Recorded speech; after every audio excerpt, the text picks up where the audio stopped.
নমস্কার বন্ধুরা, অনুভা রান্নাঘরে আরো একটি নতুন রেসিপিতে সবাইকে স্বাগত জানাচ্ছি। বন্ধুরা, আজকে আমি আপনাদের সঙ্গে দারুণ মজাদার স্বাদের একটি মিষ্টি রেসিপি শেয়ার করব, যেটা দেখার পর আপনাদের মনে হবে যে এই রেসিপিটি সম্বন্ধে আগে কেন জানতাম না। আর এই রেসিপিটি খেতে এতটাই সুস্বাদু হয় যে একবার খাওয়ার পরে কিন্তু এই রেসিপিটি আপনাদের বারবার খেতে মন চাইবে। আসুন তাহলে দেখে নিন বন্ধুরা আমার আজকের এই রেসিপিটি। আশা করছি আপনাদের খুবই ভালো লাগবে।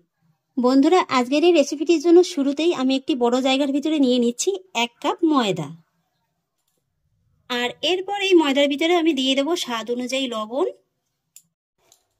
আর ময়ামের জন্য দিয়ে দেব 2 টেবিল চামচ ঘি। এখানে আপনারা ঘিয়ের পরিবর্তে সাদা তেলও ময়ামটা দিয়ে নিতে পারেন, তবে ঘি দিয়ে করলে কিন্তু খেতে খুবই ভালো লাগবে। এবার প্রথমেই একবার আমি ঘিটাকে ময়দার সঙ্গে ভালো করে মেখে নেব,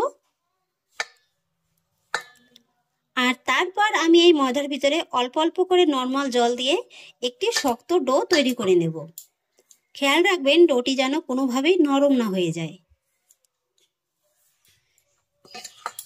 প্রায় 5 মিনিটের মতো সময় নিয়ে এইভাবে খুব ভালো করে ঠেসে ঠেসে আমি ডোটিকে মেখে নিয়েছি। আর মেখে নেওয়ার পরে আপনাদের দেখিয়ে দিচ্ছি, ডোটি কিন্তু এরকম একটু হালকা শক্ত রেখেই মেখে নিতে হবে। খেয়াল রাখবেন যেন কোনোভাবেই ডোটি নরম না হয়ে যায়। আর এবার আমি এই মেখে নেওয়া ডোটিকে ঢাকা চাপা দিয়ে 30 মিনিটের মতো রেস্টে রেখে দেবো। আর চলুন এই ফাঁকে রেসিপির বাকি কাজগুলো সেরে নিই। আর এবার দেখুন আমি একটি ছোট মিক্সির জার নিয়ে নিয়েছি, আর জারের ভিতরে দিয়ে দেবো 2 টেবিল চামচ পোস্ত দানা, আর তার মধ্যে দিয়ে দেবো 2 টেবিল চামচ আতপ চালের গুঁড়ো। এবার আমি এই উপকরণ দুটোকে একটু ঘুরিয়ে নেব। আমি উপকরণ দুটিকে একটুখানি ঘুরিয়ে নিয়েছি। আর এবার আমি এর ভিতরে অ্যাড করব 1 মুঠোর মতো কাজু বাদাম। এবার কাজু বাদামটা দিয়েও কিন্তু আমি একবার ঘুরিয়ে নেব। এইভাবে যদি শুকনো উপকরণগুলো আগে একটু ঘুরিয়ে নেওয়া হয় তাহলে কিন্তু পেস্ট করতে খুবই সুবিধা হয়।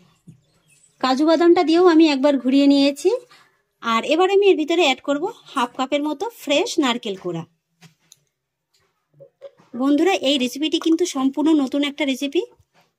আপনারা হয়তোবা এর আগে কখনো দেখেননি। খেতে কিন্তু দুর্দান্ত লাগে। আর দেখতেই পাচ্ছেন খুবই অল্প উপকরণেই কিন্তু এটি তৈরি করা যায়। যতটা অল্প উপকরণে তৈরি করা যায় খেতে কিন্তু তার থেকে অনেক বেশি মজাদার। নারকেল কোড়াটা দিয়ে দেওয়ার পরে এবার আমি এর ভিতরে সামান্য একটু দুধ দিয়ে খুব ভালো করে পেস্ট করে নেব।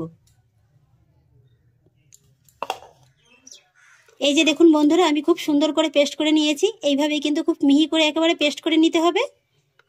আর এবার আমি গ্যাসের পর একটি কড়াই বসিয়ে দিয়েছি। চেষ্টা করবেন একটু ভারী ধরনের কড়াইটা নেওয়ার। আর কড়ার ভিতরে দিয়ে দেবো এই যে পেস্ট করে নেওয়া উপকরণগুলো। সামান্য একটু দুধ দিয়ে মিক্সারের বাটিটাকে ভালো করে ধুয়ে এই পেস্টের ভিতরে দিয়ে দেবো। আর তারপর আমি এই কড়ার ভিতরে অ্যাড করব 1 লিটার তরল দুধ।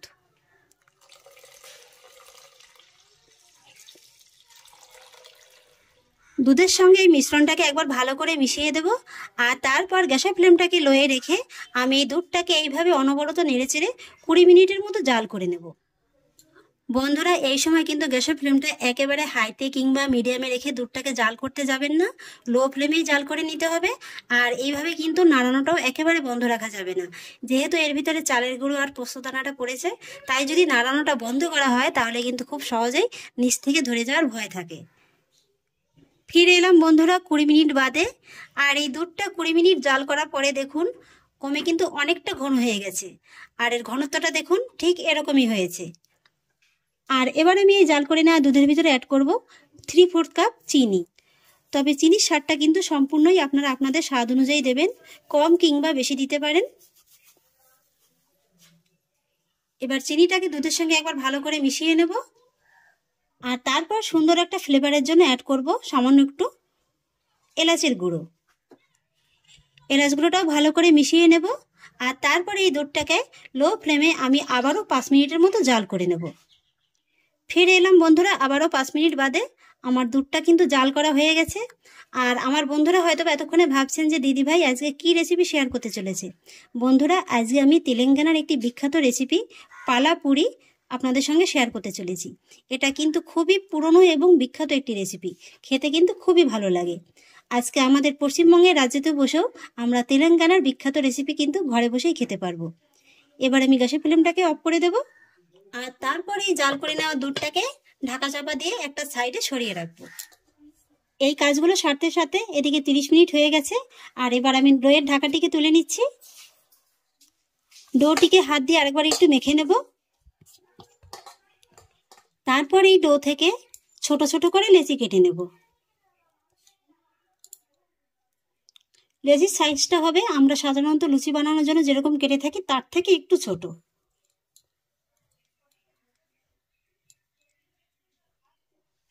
একই রকম ভাবে আমি সবকটি লেচিকে কেটে নিয়েছি।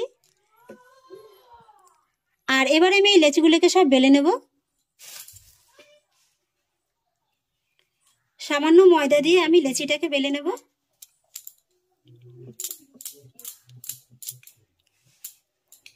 তবে এটাকে কিন্তু খুব পাতলা করে বেলে নিতে হবে।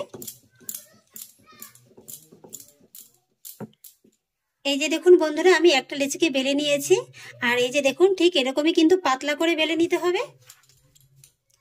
আর এবার একটি কাঁটা চামচের সাহায্যে এই বেলে নেওয়া রুটিটাকে কিন্তু এইভাবে একটু ফুটো ফুটো করে দিতে হবে, তাহলে কিন্তু আবার এই যে রুটিটা লুচির মতো ফুলে যাবে। এই যে দেখুন বন্ধুরা, আমার একটা লিচি বেলা হয়ে গেল। আর এইভাবেই আমি সবকটি লেচিকে বেলে নেব। এক এক করে সমস্ত লেচিগুলোকে আমি বেলে নিয়েছি। আর এবার আমি এগুলোকে সব ভেজে নেব। আর সেই জন্য কড়াইতে দিয়ে দিচ্ছি সাদা তেল। এবার আমি তেলটাকে খুব ভালো করে গরম করে নেব। আর বন্ধুরা, এগুলোকে কিন্তু সব ডিপ ফ্রাই করেই ভেজে নিতে হবে। তেলটা ভালোভাবে গরম হয়ে গেছে। আর এবার গ্যাসের ফ্লেমটাকে মিডিয়াম লোতে রেখে একটা একটা করে রুটিগুলোকে আমি ভেজে নেব।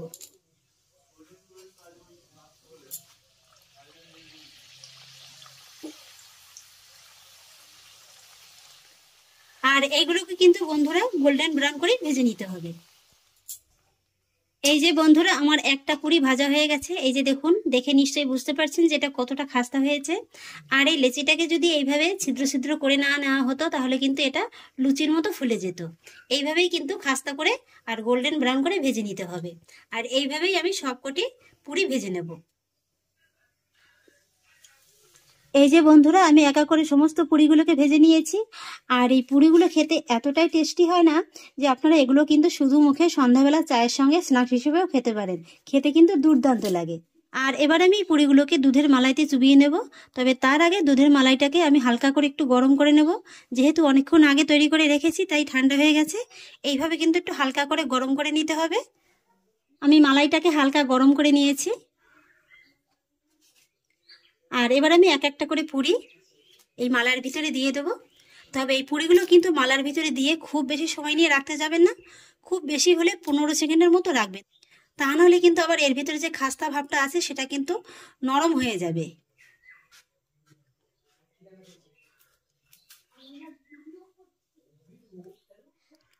15 সেকেন্ড হয়ে গেছে, এবার তুলে নিচ্ছি।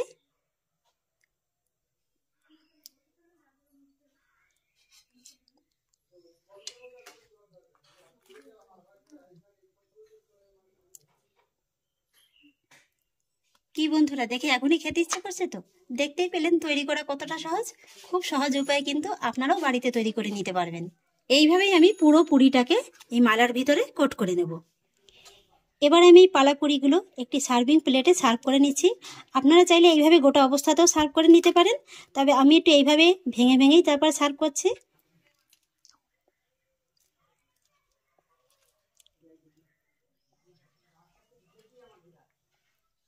কয়েকটি পালাপুরি সাজিয়ে নেওয়ার পরে এবার আমি উপর থেকে দুধের মালাইটাকে এইভাবে দিয়ে দেব।